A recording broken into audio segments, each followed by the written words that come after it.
Halo Tribuners, kembali lagi bersama saya Aswin Lumintang di acara Tribun Bakudapa. Dan kali ini kita akan bincang-bincang atau topik yang akan kita perbincangkan adalah Irjen Pol Verdi Sambo dan ancaman hukuman mati. Ini tentunya menarik karena kita tahu bersama ada satu kasus ya yang melibatkan seorang Jenderal Bintang 2 yang di rumah dinasnya meninggal anak buahnya atau ajudannya ya, Brigadir J istilahnya ya. Barada. Brigadir J dan salah satu tersangka awal adalah Barada E ya yang sebut kemudian terakhir Kapolri telah menetapkan Irjen Verdi Sambo ini sebagai tersangka dan terancam hukuman mati ya. Ini yang menjadi perbincangan kita tentunya. Dan seperti biasa tentu saya telah mengundang akan seorang pemerhati hukum, lawyer juga, seorang pengacara, tapi dalam kapasitas ini tentu sebagai seorang pemerhati hukum. Dan seperti biasa saya akan berikan kesempatan dulu memperkenalkan diri, kemudian saya akan mengundang untuk bincang-bincang. Silakan Bung Reynal. Ya, terima kasih Bung Aswin. Ya. Nama saya Reynal SW Pangaila, SHCLA. Ya, keseharian berkecimpung dalam sebagai advokat. Ya, itu saja. Ya. Dan Tribuners, tentu untuk meningkat waktu saya akan langsung mengajak Bung Reynal ya untuk bincang-bincang terkait dengan kasus ini. Bung Reynal, seperti kita ketahui bersama bahwa kasus ini dimulai dengan adanya meninggalnya atau tewas tertembak akan salah satu ajudan dari Kadif Propam, waktu itu Kadif Propam ya, Kadif Propam yaitu Irjen Pol Verdi Sambo yang namanya Brigadir Yosua. Brigadir Yosua. Kemudian kejadiannya katanya dari hari Jumat waktu itu ya, Jumat kemudian dipublish ke media sekitar Seninnya. Jadi ada Jumat, Sabtu, Minggu, ada 3 hari. 3 hari dia loss ya.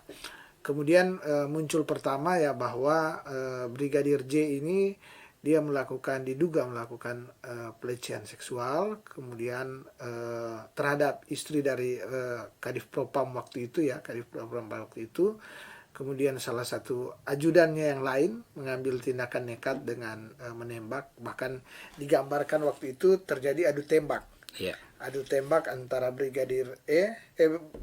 Barada E dan Brigadir J ya. Kemudian seperti sudah kita ketahui bersama, ternyata ini bukan adu tembak tapi skenario, boleh dikatakan skenario pembunuhan ya. Pembunuhan terhadap Brigadir J ini yang kemudian dinilai oleh publik atau banyak kalangan bahwa ini banyak kejanggalan sehingga dilakukan otopsi kedua kali lah. Kemudian penyidikan dilakukan dengan lebih teliti lagi dan akhirnya diputuskan ada setelah Kapolri Jenderal Listio Sigit Prabowo membentuk tim khusus, maka didapat tersangka utama adalah Irjen Pol Verdi Sambo. Dan yang saya ingin tanyakan ke Bung Reynal, ini apakah ancaman hukuman yang diberikan ini kira-kira memang sudah pas ya dengan yang sudah kita dengar saat ini? Itu yang pertama. Kedua, yang masih di publik ini yang masih simpang siur adalah motifnya. Motif pembunuhan dari kasus ini. Ada yang menyebut bahwa seperti di awal saya katakan bahwa ini adu tembak antara ajudan ya, kemudian sudah terbantahkan. Kemudian muncul isu pelecehan juga terbantahkan dengan dicabutnya laporan dari istri dari Kadif Propam ini ya. Muncul sekarang adalah adanya perselingkuhan ya. Saya tahu perselingkuhan segi 3, segi 4 atau gimana, tapi muncul perselingkuhan, bahkan isunya semakin liar. Dikatakan bahwa ini sudah terkait dengan kerahasiaan, ada suatu ya katakanlah bisnis haram, perjudian yang melibatkan Irjen Pol Verdi Sambo ini, ya atau FS yang sering disebut FS. Jadi ada perjudian, ada isu prostitusi, banyak sekali. Nah, gimana seorang Bung Reynal selaku pemerhati hukum melihat kasus ini? Ternyata tidak sesederhana di awal yang kita bayangkan tentunya. Ya. Seperti tadi kan Bung Aswin sudah katakan bahwa isu pertama adalah baku tembak kan. Nah, itu isu pertama. Kemudian terakhir yang kita dapat sesuai yang dikatakan oleh Kapolri dengan didampingi oleh dua komjen ya, Ya. dari Kabar Eskrim dan Irwasum Ya. yang menjelaskan kepada pers bahwa ternyata tersangka utama adalah Irjen Verdi Sambo dan beliau dikenakan pasal 340 KUHP, berarti itu pembunuhan berencana. Ya. Ancamannya tentunya berat kan. Ancamannya pertama hukuman mati, kedua seumur hidup, ketiga paling tinggi 20 tahun. Nah, itu sangat berat. Dan ini baru penerapan pasal dari penyidik. Jadi penentuan nanti kita lihat saja di pengadilan. Pengadilan ya. Bagaimana hakim akan memutuskan, apakah hakim memutuskan hukuman mati, hukuman seumur hidup, atau DP maksimal 20 tahun. 20 tahun. Tapi kan itu akan berproses dulu di penuntutan ya, di kejaksaan. Kita sebelum akan itu kan juga berkas akan diperiksa oleh jaksa. Ya. Dikirim oleh penyidik, itu kan ada istilah P16, P17, P18, 19. Nanti dia sempurna P21 atau tahap 2 nanti. Itu berkas sudah lengkap. Jadi kita ikut dulu perkembangan. Ini kan baru tersangka. Baru tersangka ya. Tersangka berarti belum tentu tersangka itu orang itu yang harus dikatakan pelaku utama. Nanti saya katakan tadi nanti di pengadilan ini kan Bung Renal, ini ada 4, kalau tidak salah sekarang ini sudah ada 4 tersangka. Iya. Tapi saat ini dari internal kepolisian, dari perwira sampai ke bawah itu ada 31 orang yang saat ini boleh dikata ya dikerangkeng, dikurung di Makobrimob, diasingkan agar supaya tidak melakukan komunikasi dengan luar mungkin. Iya. Gimana?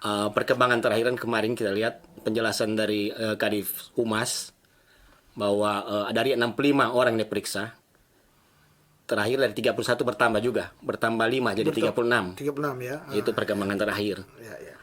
Jadi kan dari itu kan sudah dipilah-pilah mana yang tersangka, mana yang melanggar kode etik. Jadi untuk itu kita jangan dulu melangkahi proses penyidikan.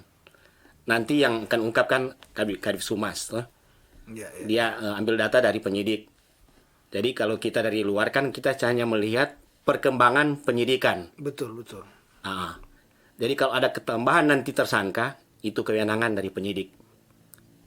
Ya. Iya. Tapi Bu Nenal, ini harus kita akui juga bahwa kasus ini mungkin tidak akan segelegar ini, tidak akan sebesar ini apabila tidak tidak didesak oleh publik. Iya. Publik dalam hari ini media, dan media ini tidak seperti kita dulu ya, tidak seperti dulu hanya media cetak, media elektronik. Sekarang ini kan media mainstream dan media sosial. Media baru, ada YouTube, Facebook, dan itu luar biasa. Kalau kita coba lihat di YouTube, ini kan terkait hal-hal ini kan sudah melebar, sudah liar di kemana-mana ya, kemana-mana. Dan kemarin kata Pak Menko Polhukam, salah satu yang mendorong kasus ini berubah arah ya karena ada dorongan publik, desakan publik lewat media-media, karena saya lihat waktu Pak Menko Polhukam Mahfud MD berbincang dengan salah satu di podcast juga seperti ini, dia mengatakan bahwa ya ini waktu itu kurang lebih seminggu isu ini berkembang bahwa awalnya bahwa ini baku tembak, jadi publik baku tembak antara 2 ajudan, itu kemudian muncul pengacara daripada korban yang memberikan opini yang berbeda. Dan diikuti oleh karena tekanan publik, maka Presiden bersuara, Presiden Jokowi meminta kepolisian untuk cepat ya, bahkan meminta ke Kapolri langsung. Menko Polhukam diperintahkan untuk ikut mengawasi terus kasus ini. Artinya kasus ini ternyata tidak semudah yang kita bayangkan. Mungkin tidak hanya soal meninggalnya Brigadir J ini, tapi motifnya macam-macam ya. Nah, gimana Bung Renat melihat terkait dengan motif ini, motifnya macam yang berkembang di luaran? Apakah bisa dikembangkan atau gimana? Mengenai motif kan kita ambil contohkan dengan kasus-kasus sebelumnya juga yang melibatkan polisi. Tahun 2009 ada kasus yang begitu heboh kan, kematian Nasruddin Zulkarnain Ya. yang melibatkan mantan waktu itu ketua KPK, Ketua KPK saat itu, Antasari Ashar ya. Antasari Ashar dan Iya. Kapolres Jakarta Selatan, Ya, Pak waktu itu. Wiliardi Kombes, berpangkat Kombes. Iya, iya. Nah, itu juga kan ternyata motif asmara. Iya, iya. Motif asmara dari Caddy Cole atau Iya.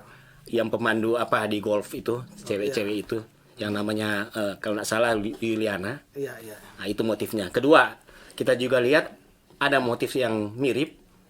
Belum lama bulan April terjadi di Makassar, pembunuhan pegawai Dinas Perhubungan dengan otak dari Kasat Pol PP Makassar yang juga melibatkan oknum polisi.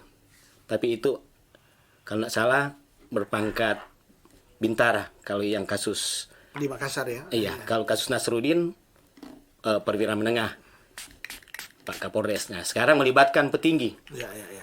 Melibatkan Perwira tinggi ya. Jadi isu yang berkembang di masyarakat ya dua kan tadi. Iya, iya. Pertama asmara, kedua kemungkinan yang dikatakan ini baru dugaan kan Iya, iya, iya. adanya kasus judi online. Ya, backing-backingan berbagai macam ini ya.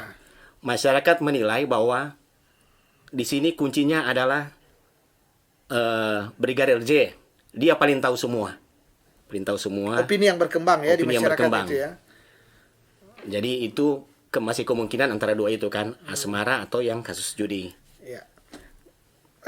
Bung Renal selaku pemerhati hukum tentu menganalisa, menilai kira-kira kenapa seorang jenderal bintang 2 Iya. demikian kejam ya memutuskan untuk mengakhiri hidup ajudannya. Artinya gini, kan kalau cuma kasus biasa-biasa seharusnya nggak sampai begitu DP emosi kan kalau orang berpikir. Kira-kira apa yang membuat letupan yang sehingga FS ini memutuskan untuk mengeksekusi ajudannya. Iya. Biasanya apa ya? Kalau kita lihat kan perkembangan terakhir, pengakuan beliau kan Ya. ini demi membela keluarga. Itu Nama pengakuannya. baik, martabat. Nama baik, martabat keluarga. Ya. Jadi masih juga tanda tanya kan, Ya, ini ya. masih sepihak. Ini ya fakta hari ini yang kita dengar kan. Iya. Itu yang terakhir dia katakan demi membela martabat keluarga. Iya, iya, iya. Sehingga mau tidak mau Brigadir J dia habisi dengan cara apapun. Tapi banyak yang bilang kenapa menghabisi kenapa tidak memakai cara lain tanpa melibatkan institusi, melibatkan misalnya ajudannya. Kira-kira gimana ya?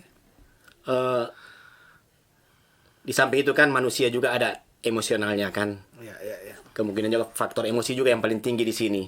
Emosinya tiba-tiba muncul. Dia sudah tidak pikir sana, pikir sini, apalagi jabatannya. Ya, ya. Jabatannya. Harusnya kan dia memikirkan kan, misalnya saya ini betul ini sudah memang martabat ini, tapi ini karir saya, kemudian dia punya keluarga kan misalnya ya. Kalau normal-normal kan harusnya terpikir begitu kan. Iya. Normal-normal, tapi ya mungkin emosi tiap orang berbeda-beda. Iya. Berbeda-beda ya.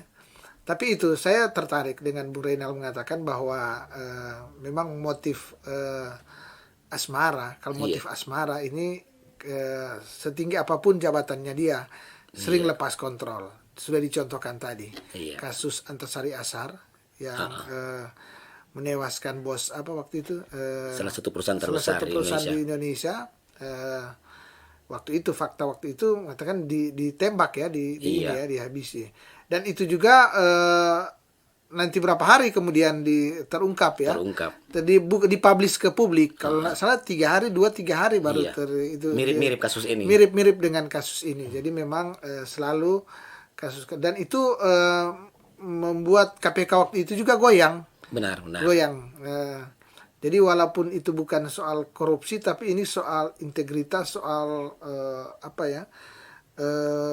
moral dari seseorang. Dan dengan kasus yang di Makassar ya, dengan kasus di Makassar kemudian dibandingkan dengan ini, jadi saya melihat bahwa banyak pejabat yang emosionalnya tidak terkontrol ketika sudah soal hasrat. Benar. Soal hasrat, soal asmara. Soal asmara. Gimana Bung Reynal melihat sebagai pengalaman sebagai seorang pengacara juga melihat banyak tidak kasus-kasus yang mirip begitu. Iya, kalau menyangkut masyarakat biasa juga ada kasus asmara. Karena asmara terpaksa menghilangkan nyawa seseorang. Sering juga ya. Iya. Kasus begitu ya. Saya ambil contoh kan kasus baru-baru terjadi di Bitung kan kemarin hari Sabtu itu yang menewaskan seorang anak muda. Itu karena asmara kan, dia cemburu. Ternyata pacarnya sudah berlari ke korban. Nah, itu mirip kan? Itu yang masyarakat biasa. Iya. Jadi bukan Dia saja memilih mengeksekusi ya, Iya. menghilangkan nyawa ya. menghilangkan nyawa. Ya, jadi karena emosi sesaat juga kan itu. Saat pada akhirnya kan penyesalan yang timbul. Tapi Gitu. sudah terlambat. Sudah terlambat. Sudah terlambat ya. Iya. Nah, ya ini menarik ternyata, dan ini kasus kadang-kadang kita melihat bahwa sesederhana, tapi kadang-kala ternyata kasus pelecehan seksual, kasus pemerkosaan atau perselingkuhan, Iya. perceraian. Ini kasus-kasus yang tidak semudah yang kita Iya. bayangkan ya. Kita sudah mengambil contoh tadi, sekali lagi ada Antasari Ashar waktu itu, ada entah benar atau tidak, tapi diputuskan di pengadilan mengatakan bahwa itu motifnya itu ya. Iya. Motifnya asmara. Apalagi beliau kan putus bersalah 18 tahun waktu 18 itu. tahun kan waktu Iya. itu ya. Kalau mantan Kapolres diputus 12 tahun. 12 tahun. Artinya kan persoalannya tidak dihukum pun, kalau dihukum divonis bersalah, Iya. menyatakan kamu mau melakukan, itu dia, Iya. membuktikan bahwa dia melakukan kan, melakukan. Nah, kan Pak Antasari setelah keluar juga melakukan pembelaan-pembelaan. Iya, kan. benar. Tapi apapun itu, dia telah menjalani sekian tahun, belasan Iya. tahun ya. Dan vonisnya secara hukum bahwa dia bersalah, terpidana. Ini Pak Irjen Verdi Sambo tentu kita akan lihat di pengadilan. Iya. Di pengadilan. Tapi satu hal yang harus kita ketahui bahwa beliau saat ini statusnya sudah tersangka. Benar, benar. Sudah tersangka dan diumumkan oleh Kapolri. Iya. Orang nomor 1 di kepolisian. Artinya kalau saya orang awam ya, berpikir rasa-rasanya tidak akan mungkin mentah. Karena pertaruhan ini, yang baca ini seorang Kapolri. Benar. Ya kan, secara psikologis Kapolri. Artinya, dan yang ini hasil dari staf khusus ya, tim khusus yang dibentuk oleh Kapolri sendiri. Iya.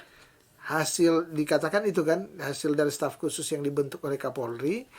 Dan itu yang memutuskan bahwa Verdi Sambo ini merupakan tersangka utama.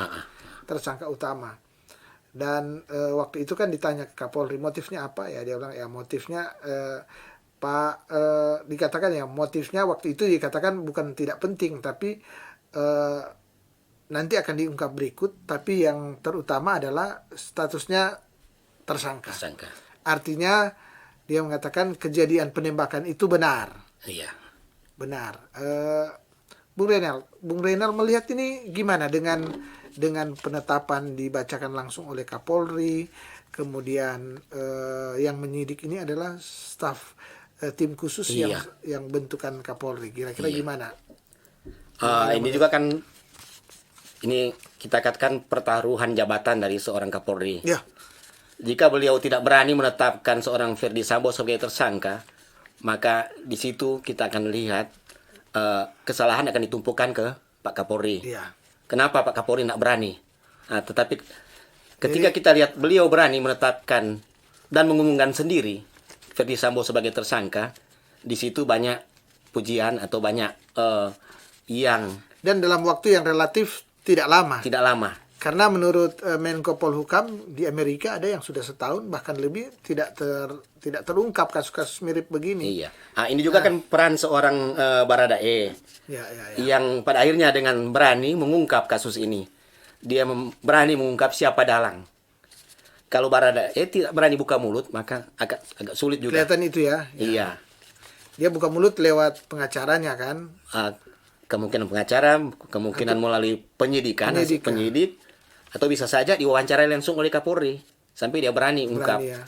Itu. Dan ini dia dikatakan justice collaborator ya. Artinya dia orang yang terkait yang tapi bukan utama. Iya. dan Dia mampu dia mampu untuk mengungkap siapa yang terlibat. Itu bisa yang meringankan nanti ke Baradae nanti di pengadilan. meringankan atau membebaskan. Ah, dia bisa dibebaskan karena juga dia sini kan kalau dari pengakuannya dia kan ada perintah. Perintah berarti kan dia cuma bawahan. Bawahan, apalagi kan di tingkat Polri itu Baradae itu paling rendah kan. Ini jenderal yang perintah. Mau tidak mau harus laksanakan. Kalau istilah di hukum, oforma. Oforma itu keadaan memaksa. Nah, kebanyakan Keadaan memaksa yang tidak bisa ditolak ya. Iya. Kebanyakan oforma itu bebas kalau di pengadilan. Keadaan memaksa. Ini baru. Hal-hal yang memaksa yang dianggap overma ini yang gimana? Boleh dicontohkan? Mau tidak mau dia harus laksanakan. Ini perintah. Kalau bukan dia laksanakan, bisa jadi dia yang korban. Dia akan ditembak. Jadi dianggap dia mempertahankan diri. Iya. Apalagi kan waktu itu kan kalau di perkembangan terakhir waktu itu kan Pak Ferdi Sambo juga memegang pistol. Iya, iya. Pistolnya dari Baradae. Iya, iya, iya. Bisa saja Baradae yang ditembak bukan Brigadir C yang ditembak. Kalau misalnya dia tidak melakukan penembakan. Pertama kan katanya kan yang disuruh adalah Brigadir RR. Iya, iya. Tapi Brigadir RR nggak mau. Terpaksa yang disuruh di situ Baradae harus laksanakan. Jadi mau tidak mau dengan keadaan memaksa atau oforma dia harus laksanakan. Ya, ini menarik tentu ya.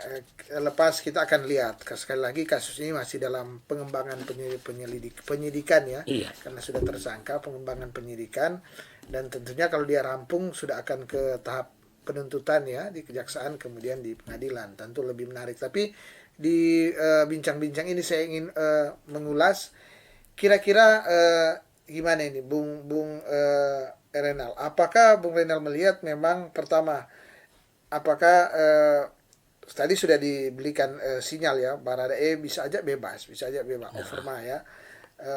Kemudian yang lain-lain ya ada Brigadir RR. Iya. Ada Brigadir RR, ada Siagian.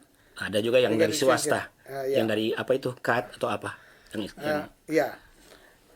Kemudian kasus sedangkan ke seorang Ferdi Sambo sendiri kalau tidak salah ya kemarin kalau dia hukuman mati berarti kan 340 ya. Iya, 340. Ini Bung Renal kalau kita melihat ini drama ini kira-kira gimana apakah sudah mudah? Kan awalnya Susno Duaji juga mengatakan bahwa kasus-kasus ini sebenarnya mudah. Iya. 2-3 kali hari saya ini sebenarnya selesai ya. Benar. Ini kan dia ini hanya karena ada orang yang menghalang-halangi penyidikan. Tapi sebenarnya kata banyak orang-orang polisi juga yang penyidik dia mengatakan sebenarnya mudah. Nah, gimana Bung Renal melihat? Memang kalau orang yang berpengalaman di bidang reserse mereka katakan mudah karena memang pengalaman mereka. Pengalamannya. Iya, macam Pak Susno kan sudah pengalaman. Apalagi beliau adalah pensiunan bintang 3 atau Komjen. Jadi seperti tadi saya katakan tadi akan mudah kalau orang yang berada di TKP yang mengungkap langsung semacam Baradae. Jadi cuma beliau yang berani buka mulut. Yang lain kan karena diam tidak berani buka mulut dijerat sebagai tersangka. Macam Brigadir RR kan ya. Nak mau bicara. Mau tidak mau ditarik sebagai tersangka. Bahkan ancaman juga berat 340. Dia ikut serta ya berencana ya, ikut serta ya dalam pembunuhan berencana ya. DP Junto saja kan 55 56. 55 itu ikut serta. Jadi karena dia berada di TKP, di sini kan penyidik mencari siapa-siapa yang di TKP, itu yang mereka kejar untuk buka mulut, untuk jujur. Siapa-siapa yang ya artinya saksi yang melihat langsung. Melihat langsung, ternyata kan ada 4 orang kan. Iya. 4 orang. Orang-orang yang melihat langsung ini, apakah mereka memang layak dijadikan tersangka atau hanya saksi atau gimana? Apa yang menentukan orang yang melihat langsung? Dia bukan terlibat tapi dia terpaksa dia harus melihat langsung kalau dia misalnya ajudan. Iya. Kan ajudan ada 6 atau 7, kemudian ada pembantu misalnya, ada ibu istrinya yang bisa saja melihat langsung. Gimana? Kalau melihat itu dari sisi hukum. Orang yang melihat langsung kan, kalau dia jujur, saya katakan tadi kan, jujur. Dia sudah mengungkap lebih dulu tanpa disidik, dia sudah katakan bahwa yang tembak ini, yang tembak si A. Maka dia tidak dijerat dengan pasal Alasannya apa? Alasan pembenarnya apa? Karena dia terus serang kan, karena dia Kejujurannya dia membantu mengungkap. penyidikan. Tapi karena dia diam berarti Dianggap ikut serta. dia dianggap kan sekongkol, ikut bersama-sama. Jadi dia harus dijadikan tersangka. Nanti pembuktiannya nanti kan sebenarnya Di pengadilan, pasti di ya. pengadilan. Iya, iya. Pasal mana atau hukum Artinya orang semua yang ikut melihat kejadian waktu itu kemudian dia diam, dia berpotensi tersangka. Iya. Orang yang di TKP. di TKP waktu TKP. itu ya. Apa ini kan kasus besar. Betul, betul. Tapi kecuali kasus-kasus yang sudah nyata kan, macam pembunuhan yang terjadi di masyarakat biasa, saksi sudah ini di sini, dia ada di sini, dia di samping. Nah, mereka dulu berdua mengaku iya saya lihat, berarti mereka dulu cuma saksi, bukan tersangka. Jadi kalau Brigadir R waktu itu terus terang mereka cuma sebagai saksi, tidak ditarik sebagai tersangka oleh penyidik. Jadi ini kewenangan penyidik. Kan analoginya sebenarnya kalau misalnya melihat, misalnya saya menganalogikan gini, misalnya terjadi pembunuhan di satu pesta. Iya. Kalau di suatu pesta kan bisa aja ada selain pembunuh ada banyak orang yang ikut menyaksikan. Biasanya kan mereka hanya jadi saksi. Iya. Kecuali memang mungkin orang-orang yang di dalam pesta itu yang ada segelintir yang terlibat sebagai memang sudah merencanakan. Ya. Iya. Itu saya mengandaikan di suatu pesta yang banyak orang. Kan tidak serta-merta semua yang melihat dijadikan tersangka. Iya, benar, Maksud benar. saya begitu kan. Maksud saya begitu, tidak semua orang yang melihat pembunuhan di satu pesta jadi tersangka. Tapi misalnya akan diteliti mana-mana orang-orang yang terkait dalam men-setting pembunuhan berencana ini ya. Iya. Nah, ini kan bukan di pesta. Ini suatu di rumah dinas. Rumah dinas seorang jenderal yang berarti ada ajudan-ajudan, bisa jadi ada pembantu, ada istri juga. Iya. Bisa jadi ada keluarga misalnya. Ada keluarga. Dikatakan itu ada rumah singgah. Jadi ada kerabat lah. Bisa jadi ada kerabat. Iya. Kalau Bung Renal melihat dengan orang-orang ini, apakah mereka semua itu bisa jadi tersangka? Tidak juga kan. Ya. Seperti saya katakan tadi itu kewenangan penyidik. Ya. Penyidik kan yang menentukan siapa yang layak jadi tersangka. Seperti kan saya katakan tadi kan dari 65 terperiksa kan ternyata 36 sudah ditahan. Sudah ditahan, ya. Tahan. Tapi di 36 juga ini kan belum tentu semua tersangka.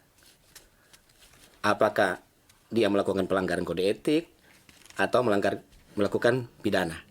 Jadi 36 juga masih diperiksa sampai sekarang. Lagi kan. Jadi siapa-siapa yang ada di TKP nanti penyidik yang tentukan ini layak tersangka. Macam Brigadir R kan juga ada perannya juga, katanya pistolnya yang digunakan. Iya, pistolnya. Tapi kan bisa jadi diambil paksa kan. Ini kamunya kan. Namanya atasan kan yang ambil. Namanya atasan. Dimanapun kan bawaan loyal terhadap atasan. Apalagi kan di kepolisian ya semi militer lah ya. Iya. Karena mereka dulu latar belakang memang dianggap militer, sehingga sampai sekarang kan terbawa. Betul. Apalagi kan kebanyakan siap. Ditanya siap, gitu kan? Iya. Harus loyal ke atasan. Betul. Artinya tapi menarik ya, kasus ini menarik karena tentu melibatkan Jenderal Bintang 2. Iya. Dan sebenarnya di masyarakat disebut ini polisinya polisi. Betul. Karena Kadif Propam ya. Benar. Kadif Propam ini biasanya dia menyelidiki misalnya apa ada polisi Biasa memeriksa polisi yang diduga nakal. Yang terlapor. Artinya sebenarnya orang-orang yang di Kadif Propam ini orang awam seperti saya tentu berpikir bahwa tentu orang-orang yang secara mental, secara ini tentu baik seharusnya. Baik ya. Dan ini bisa jadi kan alasan pemberat karena dia pengayom masyarakat yang polisian harusnya memberi contoh tapi melakukan ini kan sampai saat ini kan dianggap ini. Tapi juga kita harus yang melakukan ini kan oknum. Oknum. Bukan karena jabatannya. Iya, betul. Tapi walaupun oknum, tapi ini kan tidak akan lepas dengan bahwa dia seorang Kadif Propam waktu itu. Karena dia pun kejadiannya di rumah dinasnya dia. Iya. Walaupun ini kejadian tidak sedang berdinas. Benar, benar. Tidak sedang berdinas. Saya ingin tanya Bung Renal, apakah kan di video yang saya sempat lihat, lepas benar atau tidak di video yang beredar di YouTube, waktu itu kelihatan bahwa Ferdy Sambo ini dia lagi memakai seragam. Lagi memakai seragam. Memang kalau seseorang memakai seragam kan berarti dia sedang dinas. Sedang dinas berarti kan melekat sebagai Kadif Propam. Melekat sebagai Kadif Propam. Kalau dia mungkin memakai biasa tuh, apalagi orang belum kenal yang bersangkutan, pasti orang anggap orang ini orang biasa. Orang biasa. Tidak maksud saya gini, kalau memang benar yang di YouTube itu detik-detik sebelum kejadian, apakah ada beda hukumannya ketika Ferdy Sambo melakukan aksi ini, dia memakai seragam dan dia atau dia tidak memakai seragam, artinya preman? Ya, itu nanti nilai oleh hakim. Kan seperti dikatakan tadi, kalau dia memakai seragam itu menunjukkan sebenarnya dia dalam keadaan sedang berdinas. Iya. Sedang berdinas. Kemungkinan itu salah satu yang akan memberatkan nanti di persidangan. Kenapa seorang yang memakai seragam melakukan dugaan tindak pidana yang sangat tercela. Ya. Kan sekarang ini beredar segala macam lah. Bahkan beredar di YouTube di medsos, dari Magelang ke Duren 3 itu ada.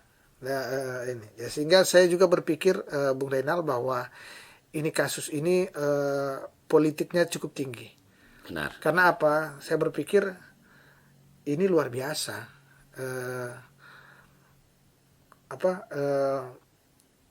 Video-video yang harusnya menurut saya tidak mudah didapatkan, ini dapat dan sudah beredar luas. Artinya bukan orang biasa yang mengedarkan. Berarti kan ada dari orang-orang tertentu. Orang-orang tertentu. Artinya kasus ini sudah kompleks. Benar. Sudah melibatkan banyak orang yang bukan orang sembarangan. Karena banyak contoh, misalnya sewaktu Ferdy Sambo berpelukan dengan Kapolda Metro Jaya, katanya ini di suatu tempat tertutup loh. Satu tempat tertutup. Iya, kenapa? Kemudian juga beredar. Iya. Fotonya beredar, videonya lagi. Iya, beredar. Beredar. Ini artinya ya mau tidak mau saya harus menganggap bahwa kasus ini bukan kasus yang mungkin pembuktiannya bisa sederhana, tapi ini bukan kasus sederhana. Karena selain melibatkan Jenderal Bintang 2, polisinya polisi juga mungkin sudah berkembang ke lain ya. Sudah berkembang lain, karena jujur saja kan saya melihat di media sosial sudah ada banyak kata-kata yang memang memojokkan oknum-oknum di kepolisian, institusi kepolisian. Ini tentu yang kita sayangkan, karena bagaimanapun ya tentu kita harus mengarahkan bahwa ini adalah oknum dan institusi Polri harus orang tetap percaya dong. Iya. Jadi hanya yang melakukan oknumnya, bukan Polri-nya. Dan saya mengutip Menko Polhukam yang mengatakan bahwa Kapolri sudah melakukan cukup cepat. Cukup cepat. Bahwa ada dramanya, ya itulah karena memang melibatkan internal di kepolisian, perwira lagi. Jadi memang ada dramanya.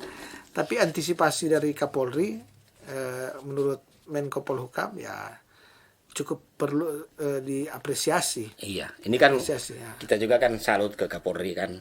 Kapolri bergerak langsung.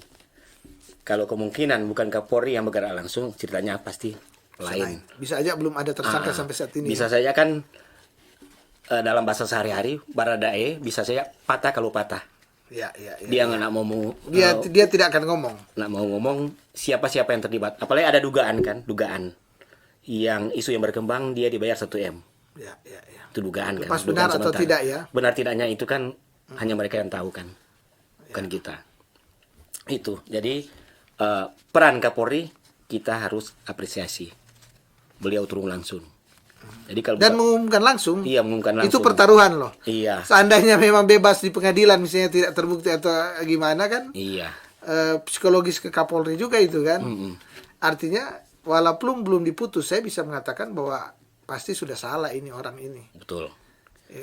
Karena gini, Kasus pertama kan mencuat, banyak orang menyalahkan Baradae. iya, iya, Kenapa harus tembak seniornya? iya, iya. Apalagi memegang senjata yang tidak Bukan bukan kapasitasnya memegang senjata yang karena dikatakan ternyata ada jenis-jenis tertentu. Oh, ini yang bisa, ini sekelas Barada belum bisa pegang senjata. Nah, sembarang sebenarnya kan ternyata. Iya, orang kebanyakan kan sudah menyalahkan Baradae.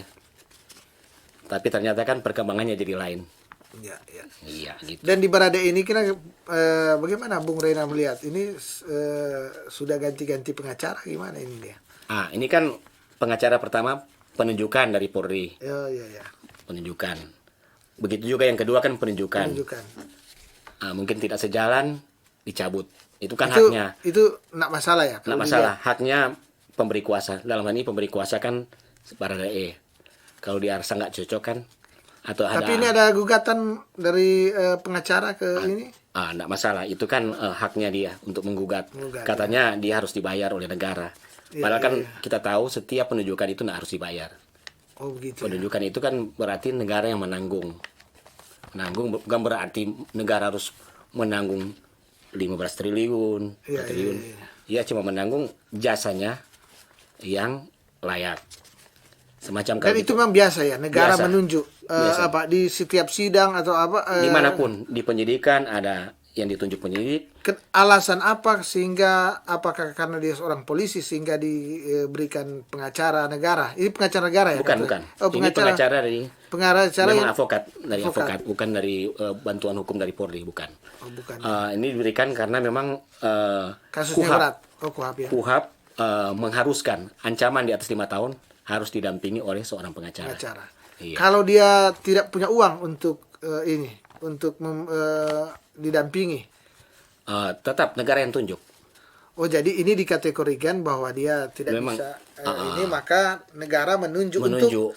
untuk membela hal-hal yang benar. Daripada Iya. tersangka ini, calon tersangka. Jadi ini sudah keharusan KUHAP yang KUHAP yang minta ya. KUHAP meminta harus didampingi pengacara, ancaman di atas hukuman 5 tahun. Kalau tidak didampingi, sewaktu-waktu tersangka melakukan gugatan pra peradilan, maka gugurlah penyidikan tersebut. Oh, itu efeknya. Iya, efeknya. Begitu juga saat dia eksepsi di pengadilan. Dia eksepsi, saya waktu di penyidikan tidak pernah didampingi oleh penasihat hukum atau pengacara. Karena pembela atau pengacara ini adalah orang yang dianggap mengetahui hukum. Iya. Jadi membela orang awam ini yang dituduh lagi dituduh kan. Kalau ancaman di bawah 5 tahun tidak wajib didampingi. Ini Tapi ancaman di atas 5 tahun wajib didampingi penasihat hukum. apalagi dia kalau tidak salah dia Baradae 338 ya dia. Iya, 338 ada DP 338. Junto juga kan 5556. Ikut serta ya. Iya. Itu 338 apa itu? 338 pembunuhan biasa, pembunuhan bukan berencana. Bukan berencana ya. Itu karena spontanitas atau tiba-tiba. Itu kan itu yang menarik kan. Ya. Waktu beliau ditetapkan sebagai tersangka dengan diterapkan pasal 338 Junto 5556 di kalangan kita sebagai pengacara jadi perbincangan. Di sini kita sudah artikan ada orang lain yang terlibat karena ada pasal 55 dan pasal 56. Itu ya sudah ini ya. Dia ikut serta ya. Iya, berarti ada orang lain kalau 5556. Perkembangannya Sinyalnya ya sudah sudah kelihatan sinyalnya ya. bahwa memang pasti ada orang lain, bukan Baradae seorang Yang yang melakukan. Itu yang waktu pertama kali beliau Pertama kali ya. ditetapkan Ya, sebagai ya. tersangka. Begitu. Di 338 tapi ada Junto 55 dan 5556 ikut 56 serta. ya. 5556 itu ikut serta, ada orang lain itu. Bukan cuma hanya dia yang sendiri yang melakukan. Jadi memang sudah kelihatan ya Sudah kelihatan bahwa pasti penyidik ada ya. akan tarik yang lain. Dan betul setelah dia muncul Beberapa RR hari kemudian munculkan ya tersangka lain. ya, kemudian setelah beberapa hari kemudian muncul tersangka utama. Benar. Bahkan diumumkan langsung oleh Iya. Kapolri yang menunjukkan bahwa kasus ini besar. Iya. Bukan besar uangnya, tapi implikasinya besar karena memang melibatkan ini ya. Iya, apalagi kan Jenderal kasus ini Bintang semakin 2. menarik ketika ada pengakuan tersendiri, pengakuan jujur dari tersangka utama kan. Ya. Ini sekali lagi tentu yang menarik kan gini, sebenarnya saya berkata bahwa kasus ini sebenarnya dikatakan puncaknya sudah selesai ketika diumumkan Ferdy Iya. Sambo sebagai tersangka. Saya berpikir kalau dari sisi pemberitaan harusnya dia sudah mulai menurun. Heeh. Alurnya mulai artinya kalaupun dia akan puncak, tapi tidak akan seperti yang ini yang kita lihat itu ya, bahwa ini. Karena puncaknya itu siapa tersangka utama. Betul. Tapi ini tentu yang berkembang liar di masyarakat adalah motif. Motifnya apa? Walaupun katanya ini hukum Indonesia dan hukum Amerika berbeda. Hukum Indonesia yang penting adalah bahwa kriminal sudah terjadi, tersangkanya ada. Katanya, tapi kalau hukum Amerika dia harus pertanyakan motif. Motif yang utama adalah motif. Saya tidak mengerti gimana ini. Memang sistem hukum kita kan berbeda dengan sistem hukum Barat atau sistem hukum Eropa atau sistem hukum dari Amerika. Sangat berbeda. Jadi kalau di sana kan ada sistem juri juga kan. Ya, ada juri yang menentukan nanti. Jadi melihat sesuatu itu menentukan juga motif katanya. Kalau di hukum Amerika, juri akan menilai, menimbang. Gimana itu, Bung?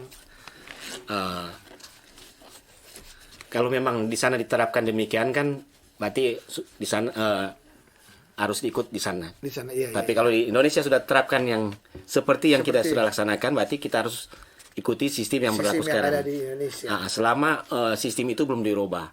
Apalagi kan sekarang KUHP sementara digodok di DPR. Tapi seberapa penting motif itu harus diungkap di pengadilan? Dia memang harus diungkapkan, harus terungkap jelas ketika seseorang itu jujur di pengadilan. Karena itu akan ada jadi alasan pemberat dan meringankan juga ya. Kalau dia jujur kan itu yang meringankan. Dari umpama tadi 340 bisa saja dia dijerat 340 tapi hukumannya yang ancamannya 20 tahun. Bukannya hukuman mati atau hukuman seumur hidup. Seperti Antasari Ahar kan pasal 340 KUHP. Juga Kombes Williardi kan 340 KUHP. Tapi ternyata mereka dihukum 18 tahun dan 12 tahun. Bukan hukuman mati, bukan seumur hidup. Artinya cukup rendah dengan ancaman yang begitu kan. Ada hal-hal yang meringankan, yang hakim lihat. Mungkin mereka jujur, atau membenarkan keterangan saksi. Tidak berbelit-belit. Tidak berbelit-belit, membantu proses di pengadilan sesuai dengan fakta, itu yang meringankan nanti. Jadi tidak selamanya 340 itu harus hukuman mati. Gitu. Ada peluang bebas tidak? Kalau di sini kan pengakuan sudah ada, jadi peluang bebas tipis. Pengakuan dari tersangka utama. Tersangka utama. Iya. Bahwa dia. Dia yang memang yang skenario semua kasus ini. Iya. Kalau misalnya kan katanya kan gini, kalau misalnya di pengadilan terbukti bahwa ini karena dia sebagai seorang suami melihat satu hal yang luar biasa yang secara manusia dia tidak sanggup melihat dan otomatis dia ini gimana? Iya, memang kan dia katakan bahwa ini kehormatan keluarga. Iya. Tapi kalau masalah hukum lain kan, dia sudah menghilangkan nyawa orang lain karena rencananya. Tadi kan dia kan lihat itu kan bukan mungkin bukan karena saat itu. Iya. Apalagi kan katanya sudah rencana kan dari Magelang. Iya. Berarti sudah tenggang waktu ya. Berarti peristiwa tersebut peristiwa diduga ada motif asmara, dia sudah tahu lama, bukan tahu sesaat. Bukan tahu waktu itu. Iya. Jadi agak hilang ya soal bahwa dia seperti yang saya katakan, kemungkinan dia mengatakan terkejut kemudian ini ya. Iya. Iya. Bung Renal, pembicaraan kita ini tentunya menarik ya, tapi tentu waktu juga yang membatasi akan bincang-bincang ini ya. Karena tentu sayang juga nanti bincang-bincang kemudian ya kita melihatlah di pengadilan nanti ya. Atau kasus ini lagi berproses. Pasti diikuti semua orang sampai pengadilan. Proses, ya. Seperti kasus Mirna itu hari kan, kasus kopi Mirna. Diikuti terus sampai pengadilan. Tapi paling tidak kita sudah memberikan ya, membangun opini, maksud kita mengedukasi juga masyarakat ya di bincang-bincang ini. Dan seperti biasa Bung Reynald, sebelum saya nutup akan bincang-bincang ini, saya berikan kesempatan ada closing statement dari Bung Reynald. Ya bincang terkait apa saja, apa sih yang mengedukasi kasus ini, atau apa yang apa kira-kira yang akan terjadi, atau gimana cara pandang kita sebenarnya melihat kasus ini, tentu pembelajaran kita. Gimana, silakan. Terima kasih Bung Aswin. Ya. Kasus ini membuat semua orang untuk lebih berhati-hati, apalagi dia kedudukan sebagai pejabat. Sebagai pejabat, jangan gunakan jabatan untuk melakukan hal yang tidak diduga. Ya. Iya, hal-hal yang diduga tidak wajar.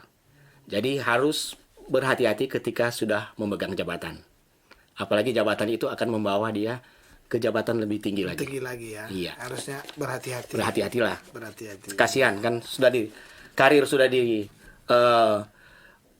dipupuk dari bawah, Iya. tiba-tiba jatuh sesaat. Jatuh sesaat ya. Iya. Jadi ya ini pengingat aja Iya, ya. mengingat Ini saja. kasus ini jadi pengingat bahwa Pembelajaran lah. pembelajaran di umur-umur yang lagi lagi bagus-bagusnya Menanjak. menanjak. Untuk hati-hati ya. Iya. Yang normal-normal aja ya. Iya. Saya kira itu dan Iya. Tribuners, demikianlah akan bincang-bincang dengan tema Irjen Paul Ferdisambo dan ancaman hukuman mati. Tadi kita sudah bincang-bincang. Tentu kita tidak akan mendahului hukum ya. Tadi bincang-bincang Anda memberikan perspektif kepada para Tribuners kira-kira kasus ini gimana ya. Dan Bung Reynald tentu sebagai seorang pemerhati hukum, seorang pengacara atau advokat juga tentu tadi telah memberikan kajian-kajian yang tentunya dengan tidak mendahului ya apa yang akan nanti diputuskan. Kita hanya bincang-bincang ringan, memberikan perspektif kepada para Tribuners, dan tentunya saya Asin Lumintang dari Tribun Bakudapa mengucapkan terima kasih kepada Terima kasih. Bung Reynald Pangaila SH selaku pemerhati hukum, seorang advokat atau pengacara juga. Saya juga mengucapkan terima kasih kepada para Tribuners yang sampai saat ini masih setia menyaksikan akan acara Tribun Bakudapa, dan kita akan bertemu lagi pada lain waktu dan kesempatan tentunya dengan tema perbincangan yang berbeda. Mata lokal menjangkau Indonesia.